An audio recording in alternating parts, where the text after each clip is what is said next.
Thank you so much for being here tonight and supporting the Wild and Precious Life series. You are in for a treat because once again, like we always do, we are bringing you fabulous writers, some great poetry this evening. And our first reader of the evening is Mei Mei Holland. And for your introduction, I actually want, and I believe we both get to call this person friend, but Addie Sai, I'm going to read her blurb of your book. Addie is a generous and great person, and I'm glad that she connected us, Mei Mei. And so this is what Addie has to say about your collection. In this stunning collection, which ribbons between lyrical prose and distilled poems like quiet glass bells, Mei Mei Holland tenderly elucidates the experience of trying to find oneself within the spaces of intergenerational trauma and the power of legacy, especially while living in the liminal discomfort of mixed race embodiment. Maybe I've been wrong. Maybe she did talk about you. Maybe she was talking about you all the time in a language I'm only learning now to understand. Holland writes in The Year of the Cicada, a stunning distillation of the grief and witness of family as it intersects with the loss of language. Holland writes of her own transformation through the extended metaphor of the cicada, which holds symbolic weight in her journey, a powerfully rendered metamorphosis. We are privileged enough to honor alongside her.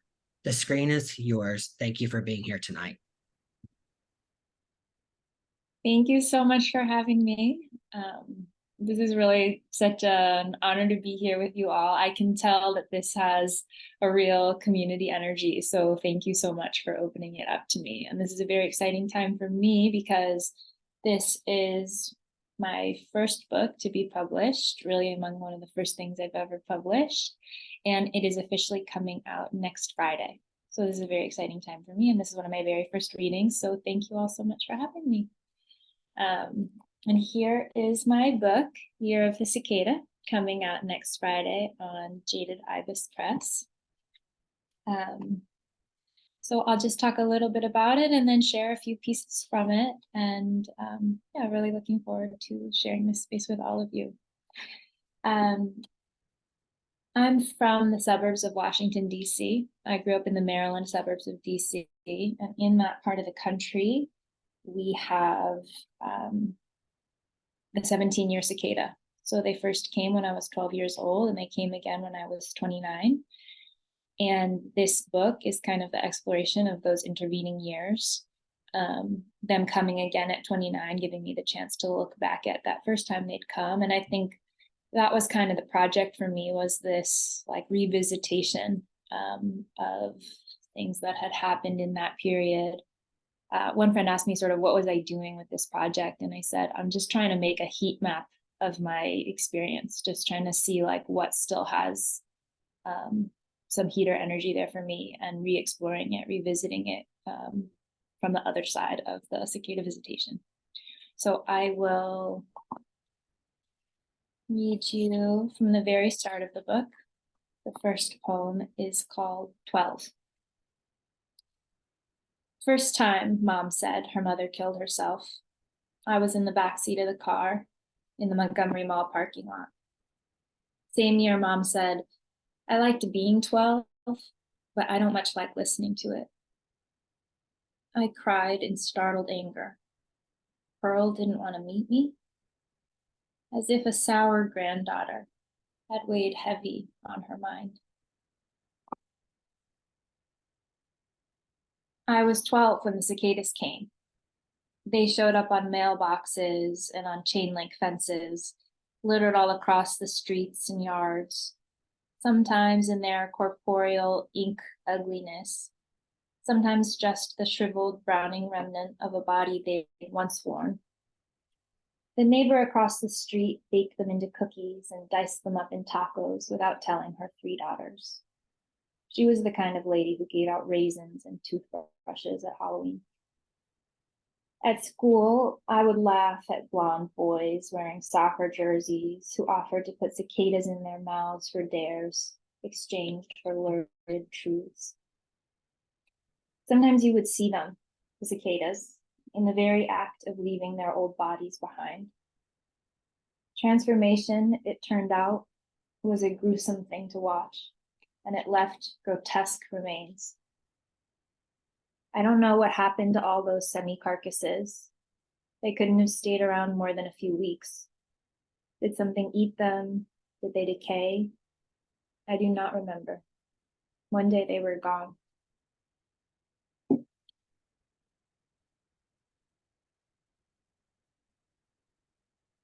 Pearl, imagined.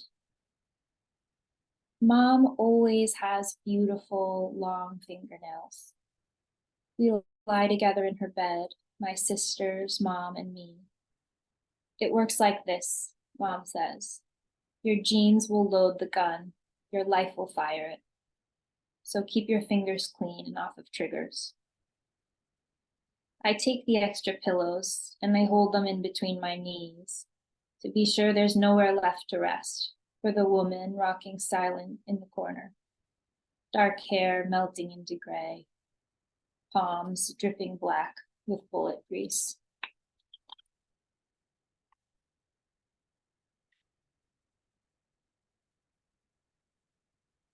This one is called After a Country, Nothing Else. We called him Dr. Young, so I couldn't tell you what he was a doctor of. Philosophy, medicine, whatever it was in the old country. He met Auntie at the graveyard where each came every Sunday, thighs sticky with perspiration from off the wooden pews. Auntie had gone to visit Uncle, and Dr. Young his own deceased wife, the two of whom were neighbors in eternity. They wed when Auntie had turned 70, and Dr. Young was older still, and moved together into one of two apartments that were his, side by side, on the third floor of a corner building. I do not remember a single specific word exchanged between me and Dr. Young. But I remember the apartment that they lived in smelled of Auntie and had a flowered porcelain dish of sugar-crusted peachios that I was always offered. And I remember Dr. Young at Thanksgiving dinner, remember his suspenders, how he would burp without offering excuse, how once in the tide shift between dinner and dessert, he took out a pen from his breast pocket and began to write a poem in characters that I could neither read nor understand, vertical lines bleeding on a ruffled paper napkin. Only once I crossed the threshold of the second apartment, the one where Auntie did not live. Dr. Young was seeking something for my father, an article or a device, some object of adulthood that I didn't yet have use for. I stood for a moment in the foyer and understood that I should leave. The yellowing overhead fell down on a stack of newspapers up to my collarbones, and then another, and a carton full of fabrics, houndstooth, tweed, jersey silk, that had begun to curdle and to fray, and hanging racks and bags and magazines and frames, and an unnameable stench crawled toward me from the inner rooms, and nowhere could I see the lip where the walls adjoined the floor. I backed into the hallway, having lost sight of my father and the stalagmites and the spume. I sat back down at the Thanksgiving table, and I looked at Dr. Young, his graying hair, his mushroom-colored moles, unruly strands growing from his eyebrows and his ears. As I cleared the dessert plates, I spirited away his napkin to unfold and lay out on my comforter that night, picking away the gravy at the corners, trying to make sense of all the boxes and the lines, see for myself how porous all the inky symbols were. Faulty, gap-toothed fishing net, incapable of holding on to anything.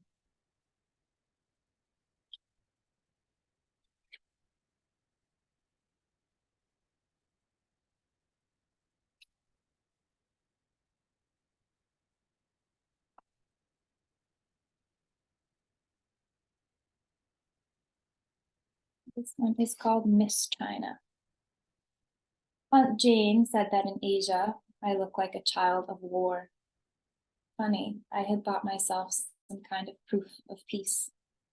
14 at the airport in Shanghai, when the man with glasses took my picture, I thought I must be a looker here. But maybe he thought I looked like the contrail of a virile jet passed overhead.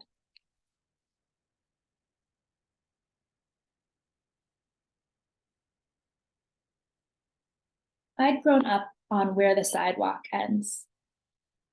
The book lived on my shelf long after I'd outgrown it, and I never cracked it open anymore.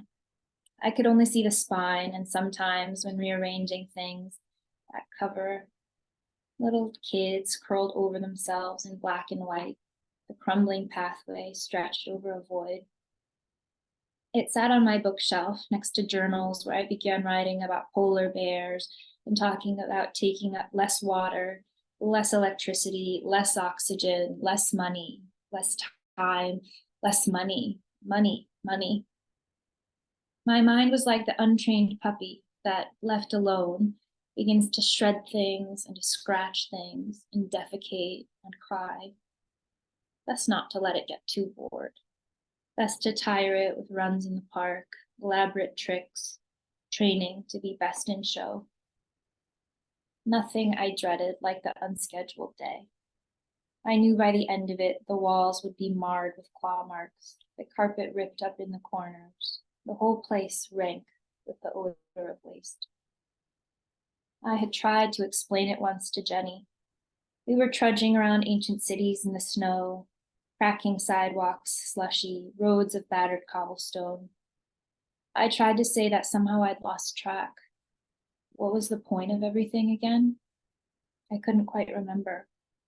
I was sure somebody old and wise had told us once, but what in God's name had they said?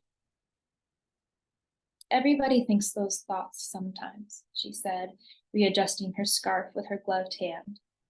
But we can't think and talk about it all the time. Why not? I had wanted to ask. Why would we ever do anything else? But I could tell that she was tired, and it was hard to talk about it without crying anyway. A man came to an assembly once and spoke about being suicidal.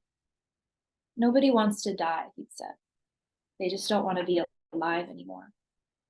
And I had understood. I didn't want the sidewalk to end.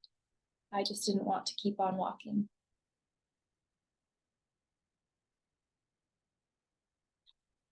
"19. I heard Pearl would throw the kitchen plates and tease her hair up into beehives, sew gowns like ones in magazines, and speak like somebody born elsewhere. That she was up too high and down too low, and it was February when they found her on the floor. And when I felt the earth begin to warp and I was slipping from the shore, I would scream aloud in empty rooms, rail against the porcelain-crested waves, and beg the foreign ancient gods, please do not mistake us.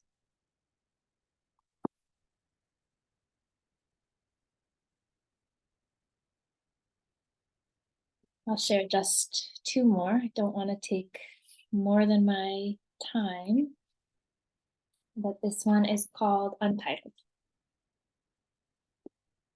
When my cousin visited the condo in Ocean City in the fall, the wind rose up one day and rattled all the storm windows and porch grates like so many chimpanzees, humiliated and afraid. She told me she rode the outside elevator down, turned left toward the ocean, and a stream of air, compressed between one building and the next, lifted her clear off the ground in its urgency to spread its shoulders once again. She feared for a moment then that she would die. But listening, I told her, no, Delia, it's just like that, the moment in the dream, when I know finally I am on the verge of understanding everything.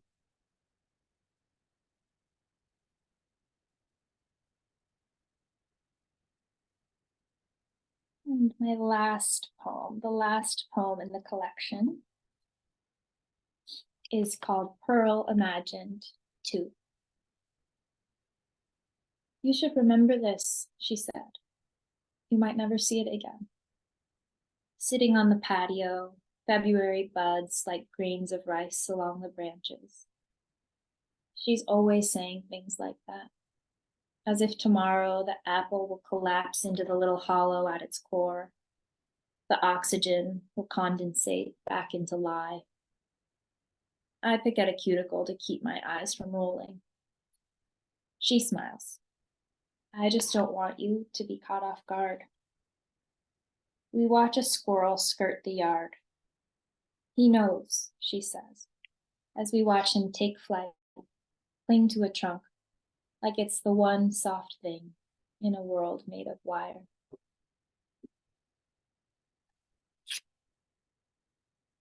Thank you all so much for holding this space. It's really beautiful to be able to share with you all. And a pleasure to be here. Thank you so much. And everyone, I put in the chat the link over to Hear the Cicada. So save that link because it'll be available on December 15th. So you know you want to put that calendar reminder right now. I'm talking slowly so you can put that calendar reminder before we have our next readers. So all those Google calendars are being populated right now for the 15th. So our next featured reader is Luke Johnson, who is someone I only know, and I hope I'm going to get to see you at AWP next year and finally meet in person, because I've known you for quite a while on social media, so I feel like I know you.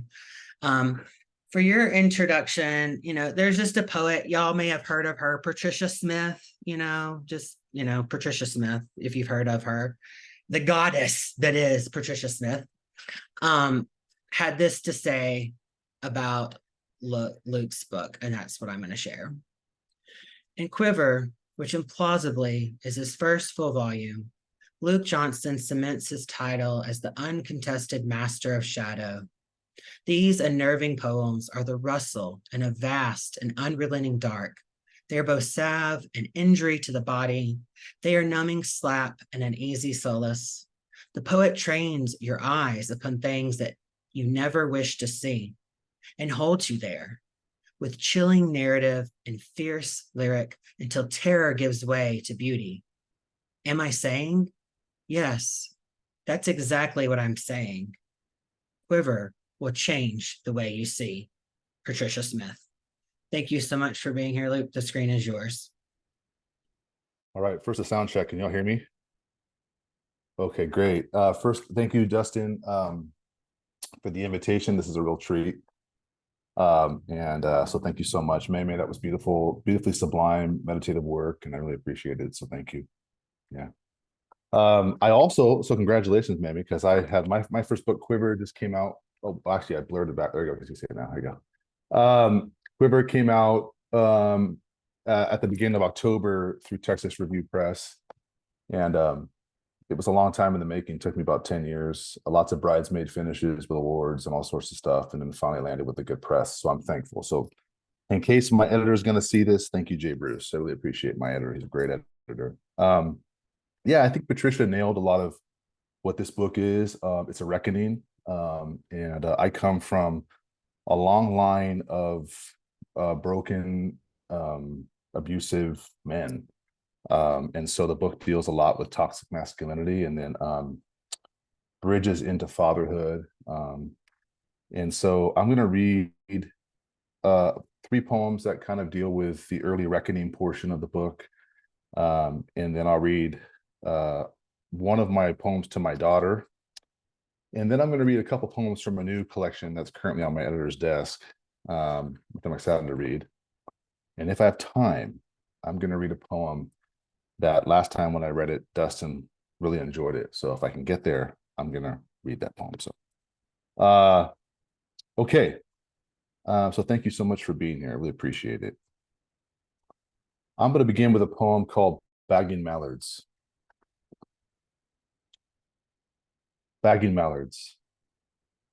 All I wanted was the feathers, A wing or two to sew under mom's machine and spread so the wind could carry me out in the heavens, a home. A body born naked with daddy's drunk blessing ushered up anguish to sing. Not spit, not flight ground down with bludgeoned beak, left all alone and still dripping, I dripped. Swelled in baths to bear it again, spilled out opaque and yellow. Yellow sunflowers smelling of meat. Yellow light when a train comes close. Yellow a moon over mountains in Mexico, a stone glass smooth in the sling. All I wanted was a mom without wounds, without whispers and want, and secret scratching names and floors, leaving their thumbnails and hair, their teeth, their dirty drawers with blood spots stained like sequins. How dare I? A bastard dancing song in the sky's panorama. Go hide, little duck. You're better off bit through or dead.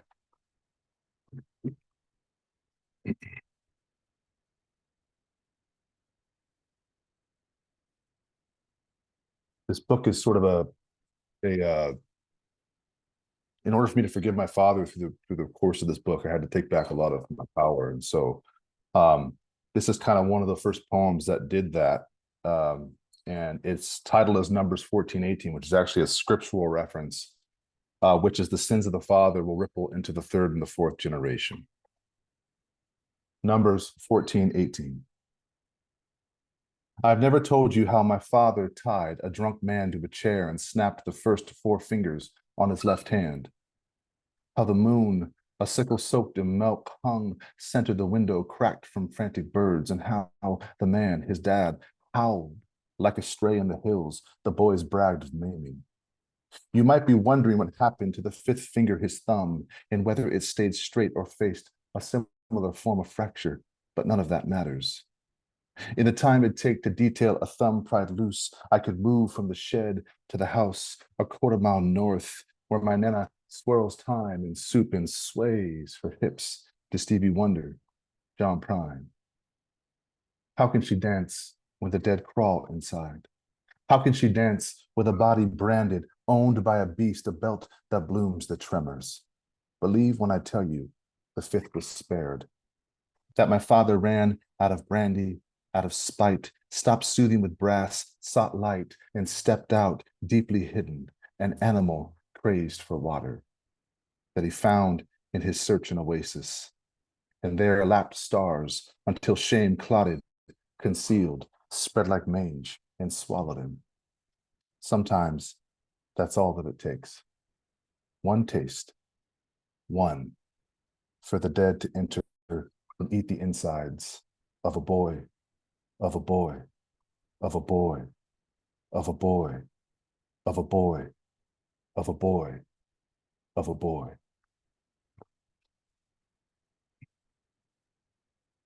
So in the book, there's obviously lots of shout outs to characters that swirl around ideas of some of my friends growing up. And one of those characters that keeps rearing his head is a character by the name of Jacob, who kind of mirrors a couple friends of mine who ended up going off to war and came back pretty screwed up, and dealt with their own issues as well around their sexuality. So I'm going to read one of those poems called The Undoing. It was recently released in Prairie Schooner. The Undoing. Jacob leaves a stick of sage smoldering on an abalone ashtray and skims his hand across a bath filled with dahlia, their copper flames sinking as the steam furls them under like smashed faces and fastens them to the tile. He thinks of the boy he beat with a stick by the barn, the boy who nearly died the day his daddy found him fondling men beneath the bleachers for $40 and tied him to a tree all night in wretched rain, the river frothing close. Jacob unsnaps his belt, unties his boots, pulls his pants below the waist, and stands in front of a foggy mirror to hold his flaccid cock. He slackens his jaw, teethes his tongue, mutters the name of the boy who begged, barely able to breathe, Isaiah. Outside, the snow has fallen and the sky chalked, and black ice barreled stubborn dogwoods rooting for warmth underfoot. Jacob empties himself, submits into the salted bath to freely float unbodied, and begins to weep his wails, a wounded mare. The sort that goes on and on as it's picked apart by birds, then spilled into the sequined snow, the wind, a volley of echoes.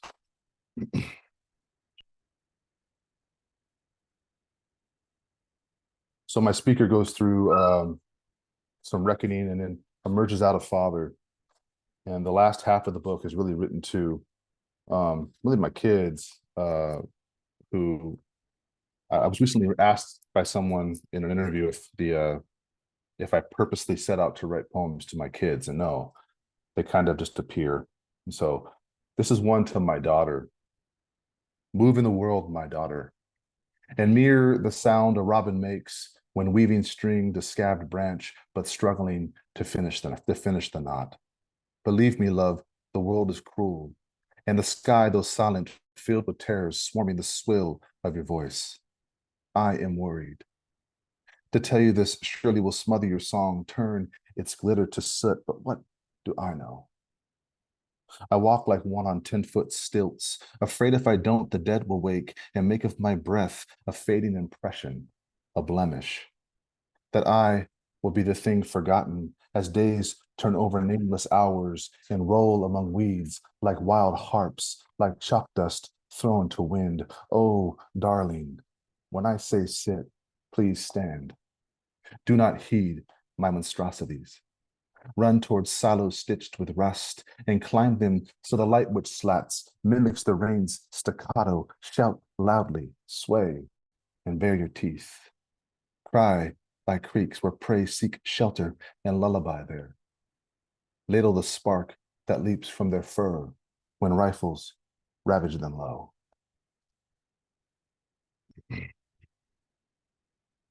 So I'm going to read,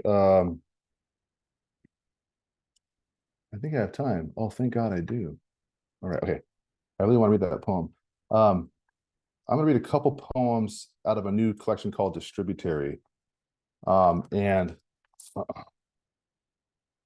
I've been writing this really fun series called, it's just like a nod series where I'm writing poems to poets, and addressing them in ways around a poem. It's just a way to nerd out and have fun with poetry. And so this first one I'm going to read is called Fevered Clove, and it's a nod to Bridget Pegeen Kelly's poet song. Fevered Clove.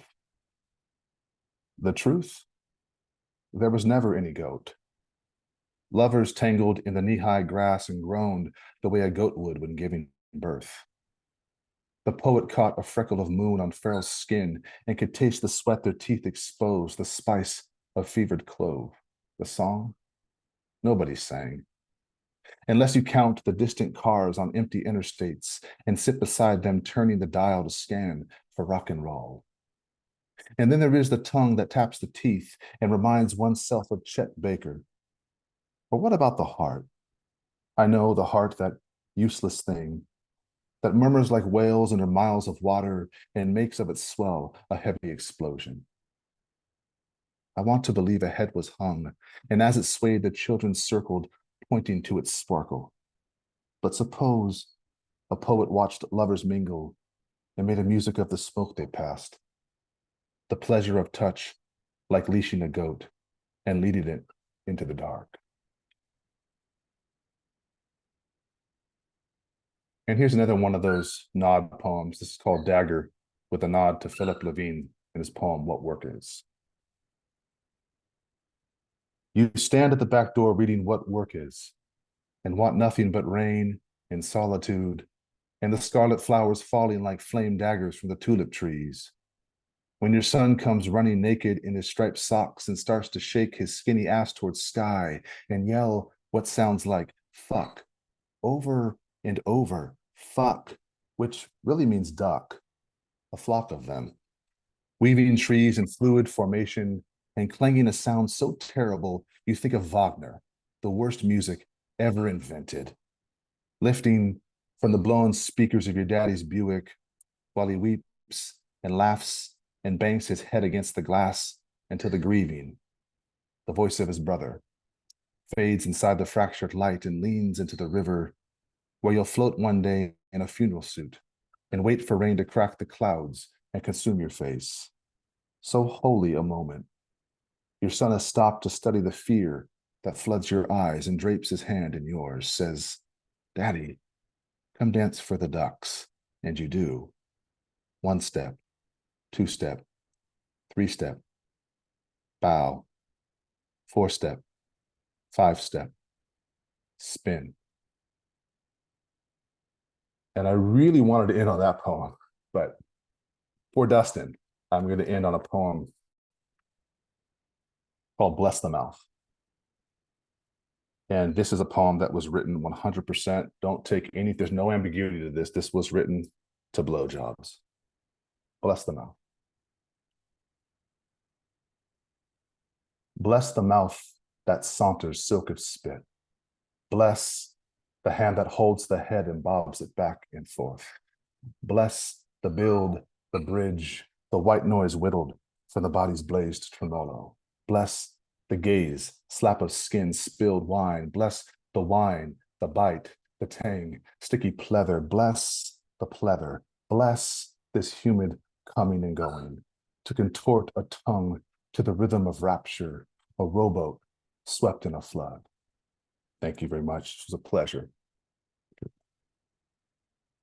It's not that I love a blowjob poem. I love a well-written blowjob poem. And that is exactly what Luke had. It's, there's maybe not enough blowjob poems, and fuck needs to be in more poems along with other words. So maybe that's everybody's homework, is to write some poems that you think people would tell you not to write with certain words. So before I introduce our last and final fabulous reader of the evening, just going to drop back in the chat that schedule link. I hope you will bookmark it. We have a reading on January 10th, a reading on January 24th, because I like to be extra sometimes. So why not have 2 readings in the first month of the year? And then February, I'm like, what's the next month after January? February 21st will be another reading. And like I said, March 27th is that 4-year anniversary. So I've purposely not told you who's reading on those days, because you should save that link and go to it and check out who is reading, and check out the Wild and Precious website, because you can also get links to previous readings, the recordings, and this one will also be posted. I don't ask for anybody's money in the Wild and Precious Life series. All I want you to do is to talk about the series on social media. If you have a newsletter, dropping something about the series is appreciated. Word of mouth is the best way to promote the Wild and Precious Life series, and it is greatly, greatly appreciated if you do that. I also have something fun. Like I said, I'm extra. People who know me know me. So since it's our last reading of the year, we have to do something a little special with it, right? I mean, it can't just be the last reading of the year. We're going to do a giveaway. Each person who is reading tonight, 1 person, so 3 people, can win a copy of each book that the people are reading from this evening. It will be autographed. What you'll end up doing is sending me your mailing address. I'll purchase the copy, send it to the author. They'll get the book to you. All you got to do is type "I want a book" in the chat. And literally the first 3 people that type it are getting the books. There we go. There we go. Okay, so we got this first 3. I'm putting the Wild and Precious Life, it's Wild and Precious Life series at Gmail. It is on you to send me your mailing address in an email. Please do that tonight if you're able. And Jess, it's okay. I knew what you meant. And we will get those books to you. So our final reader of the evening is Marlanda Dekine. And I have gotten to know Marlanda since June. Is it June of this year? Last year? When? I don't know. Time is a construct, right? Ever since the pandemic. But Marlanda is just a joy to know. She's a fierce writer. I've been in workshop with her, and I'm telling you, she's turned out some first drafts where I've just been like, God damn, how is that a first draft? Like, that's not fair. Like, this is close to a final poem. And I'm really thinking, Marlanda, there's a lot of them, but things about my body. You just blew me away when you came out in our workshop reading that. And I'm like, wait, did you have that stuffed in your pocket? She had to have that stuffed in her pocket. She just didn't write that in a free write. But no, she did, because she's a badass like that. So now that I've gushed, I'll do your formal intro, but I had to get that out of my system because, I get in my feels. I wanted to read something that you said in 2021 in an interview. I think it really resonated with me because since I've been in workshop with you and I've heard a lot of your work in person and we've had conversations, this just really stuck with me. So you were asked the question, how does the South and the place in general inform your writing? And this is what you had to say. It wasn't until I left the South that I could write about what it meant for me to be from the South as a Black American, queer, and non-binary person. South Carolina is my origin point. It's an origin point for several generations of my ancestry. I'm fascinated by walking where my direct ancestors walked. The South for me is simply a portal through which I work to unlearn oppression, rework imbalanced power dynamics within myself and around me. And it is where I have the opportunity to heal. The more healing work I do, the more I'm able to notice what is happening within and all around me. I think too about the global South. I consider man-made boundaries and how my work upholds or upends false and oppressive ideas of separation. I've been sitting with two questions. Does it matter that I'm from the South? Who made this up? The screen is yours. Thank you for being here tonight. Thank you, Dustin. Thank you to everyone for being here. What a wonderful reading. I'm deeply moved. It's like I'm deeply moved by the work that I've heard from you all for sharing. This is a beautifully curated evening for us all. Thank you, Dustin. I'll be reading from my first full-length debut collection from Hub City Press. It's called Thresh and Hold. Please ignore the yellow. That's just how I know what I'm reading tonight. But the artwork is by an artist, Fletcher Williams III, and Hub City Press, the cover design.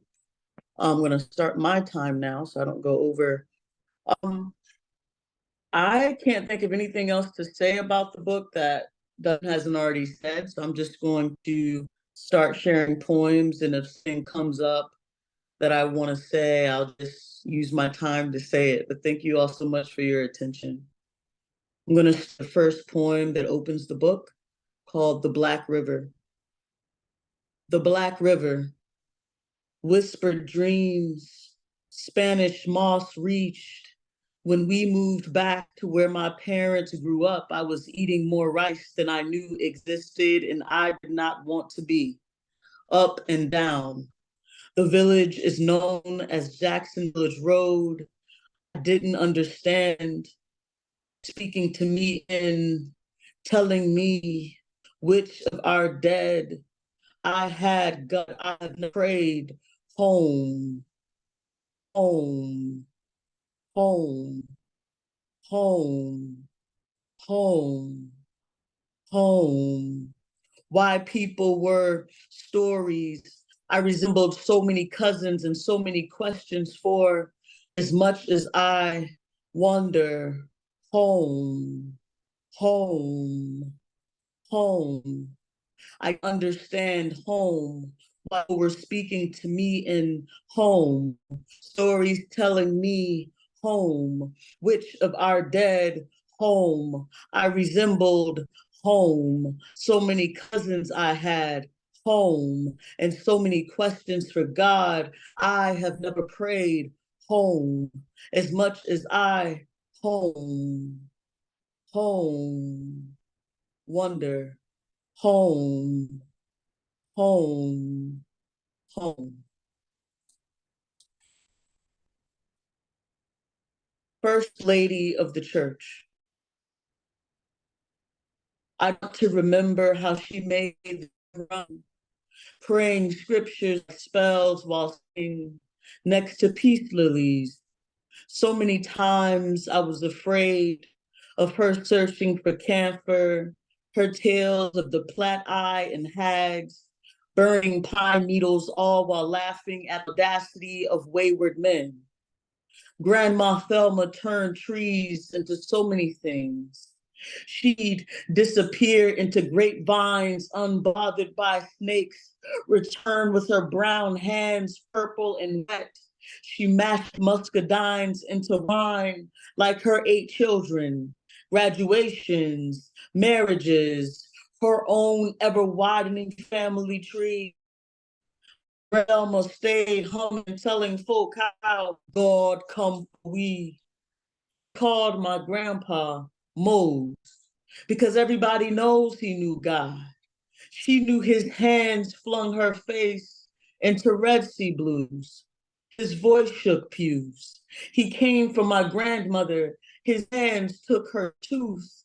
Grandma Thelma told me I bit his finger into. I just know when I couldn't go to school with my fever, I'd awaken safely next to the warmth of her wood stove, and she was healing me.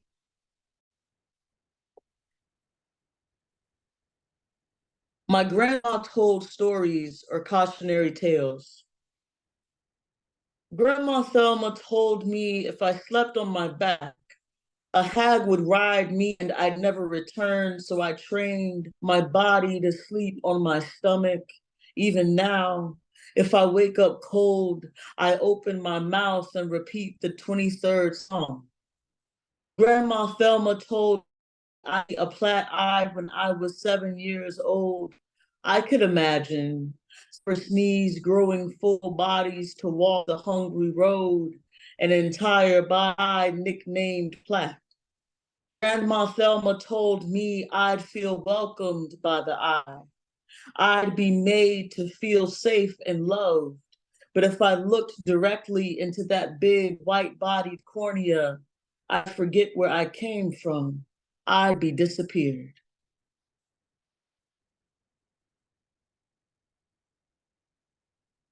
My Black, rural, queer childhood. I want my body, but I want it to be called a body. Reminds me of when my family and I were driving through Manning, South Carolina. I was the first to see the big black sound, the buzzing in all our ears. I'd never heard of a horsefly. I just knew it was big. I screamed, and our big brown caravan stopped at a triangular median, smack dab in the middle of a small downtown road. I screamed. The horsefly buzzed and smacked itself into the wide windows of blue sky. I don't remember. I can spot a little ant on a dark surface. I've been afraid to claim my body, afraid to be wild and break out into all this sky around me. Perhaps I can burst through ceilings and glass, explode into joy.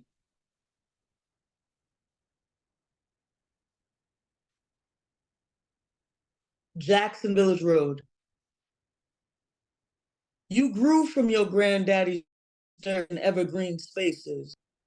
They are gorgeous, colored greens, ripe yellows turning to golden reds, hang from brown and smothered trunks, standing tall all over the land he left. A Black man, last name Jackson, quietly purchased land for white man and sold acres of unworkable plots to your great granddaddy. Your granddaddy Silas filled the swamp with dirt from the woods he slept beneath as a runaway child. On the south side of his house, is where he used to plant his brain. The farmer's almanac scrabbled with voice visions. This too, inheritance. His greens reached and sprawled beyond his containers, spilling into all his children's kitchen sinks. His mother and the light in his eye died when he was 10 years old. Your granddaddy was already all different kinds of blue, reaching, spreading, going on and on and on, talking to people he could not see.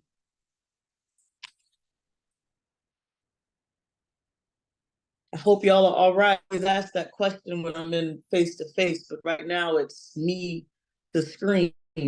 But I know you are there, collecting myself.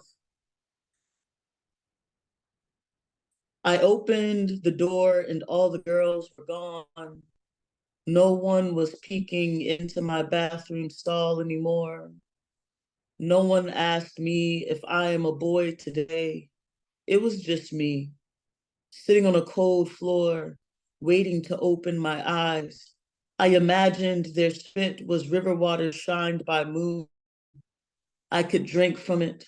Their laughter bloomed into my bloody noses. I loved all girls.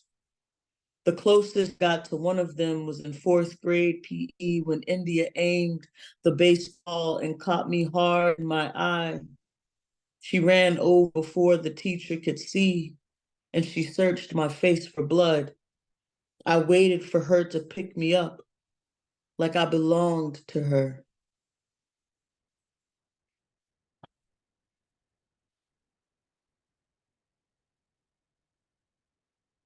Granddaddy's tools. I, 33, the first time. I put my hands on a shovel the first time. I feel my dead granddaddy alive inside me. I am digging a hole to put me in with granddaddy's shovel. Daddy yells for me to lying in the middle of granddaddy's field of grasses. He says the moisture will make me sick, but my ears have a new fear filter. I am listening to spirit. I am not dying today.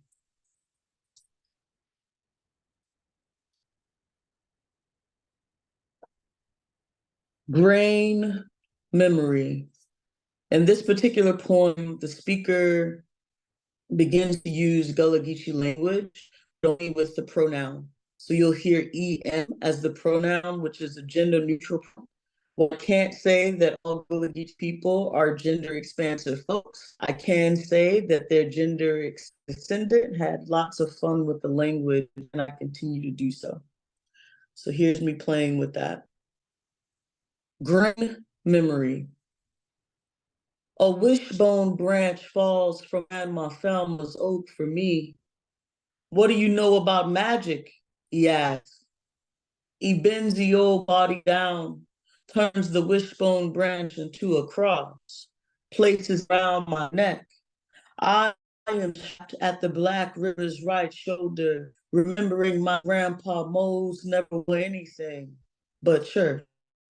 My purple head begins to feel cold as clergy. Part, I ask for water. He gives me water and rice, says to repeat after him. I am fly from nature, nature fly. I am fly from nature, nature fly. I am fly from nature, nature fly. I am fly from nature, nature fly. I am fly from nature, nature fly. Fly from nature, nature fly.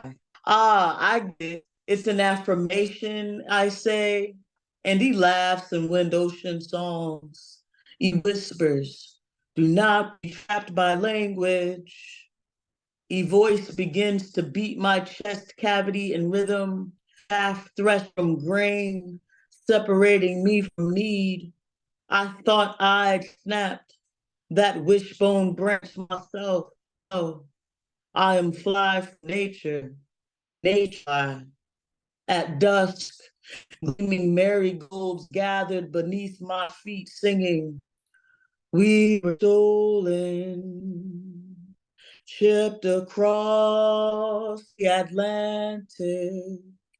Invasive is a word I heard. Stolen, thrash, thrash, thrash, and we speak in bloom. Last poem I'll share from collection. Then I'm going to share a poem that Dustin published. So Homebody is the last poem I'll share from this collection.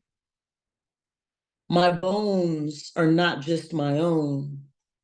I feed them honey, oranges, copper, and crystals. I clear my soul. My skeletal holds a mouthful of mundane magic. I come from everywhere. My words go everywhere. The wind always brings me back my first face. A red serpent circles my feet, forming itself into infinity. There, another bloody October moon, watching. Pine trees pick up their roots and walk. This next poem I'm going to read will be my last poem for tonight. It's called Things About My Body. Dustin graciously published it and submitted it for a Pushcart Prize, and was also like, how did you free write this? You must have been hiding it in your brain. I don't know how that stuff works. We all poet, so we're just poeting. Things about my body. My mother is here. This is gonna be weird. Things about my body. I'll have a chin beneath my chin. I don't know how long it's there. I cannot count its inches or centimeters or imagine its thickness, accuracy. I just know I'm having trouble taking pictures from the side. My stomach is protruding and hanging, and I want another beer. I want my body to be a body that's dying. I am alive and decaying all at once. Will you pray with me here, where I lay my body down, inviting her beneath my stomach to taste where she nibbles and parts and licks. And sometimes I'm still thinking about the stomach I did used to have and the children I cannot blame it on. I wish I could not give a damn. I'd probably come quicker, but I'm thinking about my body while trying to leave my body. Oh God, why am I like this? I'm supposed to be having an orgasm and I'm ruminating on my folds, wondering if I should get her to return to my beautiful titties. I'm so proud of them. Here, take these instead. And isn't this moment writers are for? If I'm being honest, I want to let go of myself in her hands, feel myself unfurl into other worlds at her touch. I want to fall apart inside her mouth. I love my hands, fingernail beds, and freckles. They make a little galaxy of me. I count those stars, thinking of nothing but the beauty of skin and its crevices, how the wrinkles in my hands look like lines inside of sand. And yes, I'm still thinking of her and all I want to do and undo with my fingers. What is intimacy if I am hiding parts of myself from myself? I don't know if this question captures what I mean to say. What I mean to say is how close can I get to her if I'm so caught up in trying to be? Is there an answer that will help me crawl out into a new light and turn on all the lights without shame? I've said it before. I want my body, but I don't want it to be called a body, beholding all of me. I let her make a sacrament of my being. Let myself be. Thank you all.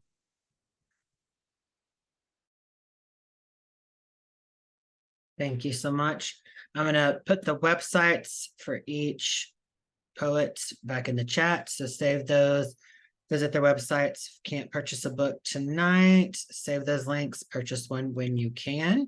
Just a friendly reminder, one of 3 people that have won a book tonight email me. So I did private message the 2 people that still need email me. Please make sure to do that, because I won't have a way to get in contact with you if you don't message me. And I'd love to give you a free book to celebrate our last reading. Like I said, this is the last reading of the year. We'll come back in January, January 10th. We have 2 readings in January, 1 in February, and then a 4-year anniversary reading in March. And I am going to slide in one plug. If you love reading about writers and why writers write, I would encourage you to visit whyiwriteseries.com. It is a series that I resurrected from 2008. Has a lot of different poets. Patricia Smith is in there, Denise Duhamel, Mary Jo Bang, Robert Pinsky. And I am launching new entries as of last month. So I hope that you will check out whyiwriteseries.com and maybe share it with students. Feel like it's a good resource. So thank you so much, everyone. I hope to see you in the new year. So be safe, safe travels, and just be good people to wrap up this year. See you in January. Good night, everybody.